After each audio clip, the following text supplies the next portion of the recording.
carpet for the indie thriller film The Shift at the Grove. We got a chance to talk to some of the cast and the producers. The carpet starts right now.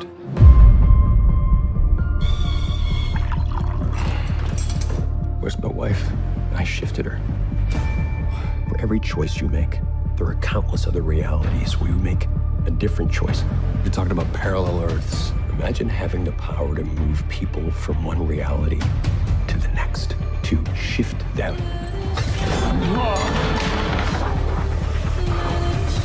What do you want with me? I can make you a king. Imagine everything you have ever wanted.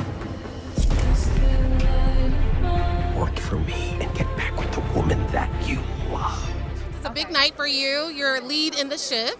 Yes. How's it feel? It feels amazing. This job was, if I was a 14-year-old boy and I had a checklist for everything I wanted to do in a movie, from like having a song credit in the titles to like, back to back, 25 days on a 25-day shoot, this movie checked every box. And it's a beautiful movie with a beautiful story. I'm very, very proud of it. So tell us a little bit about the storyline and your role in the film. Sure. My character's name is Kevin Garner. It's the Book of Job, if you're familiar with that. It's about a man who is tried and tested and has to persevere and endure, and he uses hope and faith to do that. And it's a story about what happens when the very worst case scenario happens in your life. How do you live to see another day? What happens tomorrow? And I think audiences are going to resonate with it. I think we live in some interesting times, and this is a movie for those times. It's a cool. I'm very proud of it. I play his wife, Molly Garner, and we first meet them, and they fall in love immediately, and because he's sort of shifted into another universe, he loses her, so he's always trying to get back to her. And you'll just have to watch it to see if he does. Congratulations on tonight. You want me in frame or? I haven't seen it yet, so I'm not sure I can enter into 100, but I have to see it first. Well, I mean, I think it's still a good thing. I haven't seen it yet. I'm going to see it with you. Neither of us really can talk. Okay. Let's talk about something else. So, what would you like to talk about? I don't know. World peace. How about that? That's always a great time. I think this movie is sort of about world peace. Actually, that's what I liked about it. Okay, so tell us about your role in the film. I play a gentleman who is embittered as hell, but there's one thing he's still holding on to, the love of his lost cat. Oh. And I won't say anything more, but I took the part in part because I myself love cats. I was just gonna ask you that. Cat lovers will like this movie. Very excited about tonight. My kids are here, Reve's here with me, so to be part of a film like The Shift with Angel Studios, and for Reve and I to help produce this film, I'm so proud of this film, the message that it has for people.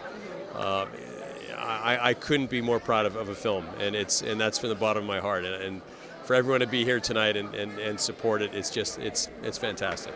Yes, and speaking of the message, tell us a little bit about the storyline. What can the audience expect to see?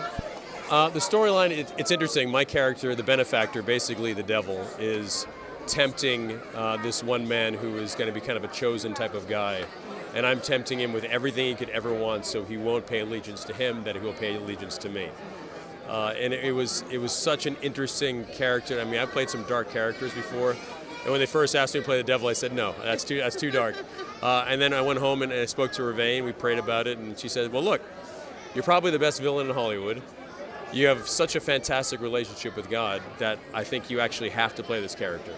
And I'm very glad that I did, because I figured out a way to bring just a morsel of humanity to Lucifer at some point during this thing, because we all remember he was once God's guy, and he made some horrible choices, and we all make horrible choices in life. We're all sinners, we all make mistakes, but it's how we dust ourselves off and become the men and women thereafter.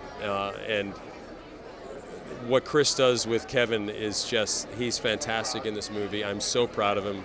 And the message in this is hope in the face of despair. And I think there aren't enough movies out there that tell that kind of message. That we're part of such a dark landscape in filmmaking and television making now, that something like this delves in the darkness, but you come out of it at the end. And I'm so proud of it.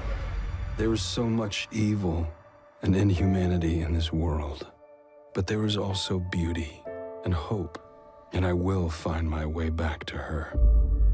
This is Reve McDonough. And I'm Neil McDonough. And we've just been Buzzed. Not that kind of buzz. There is nothing that I won't do to you.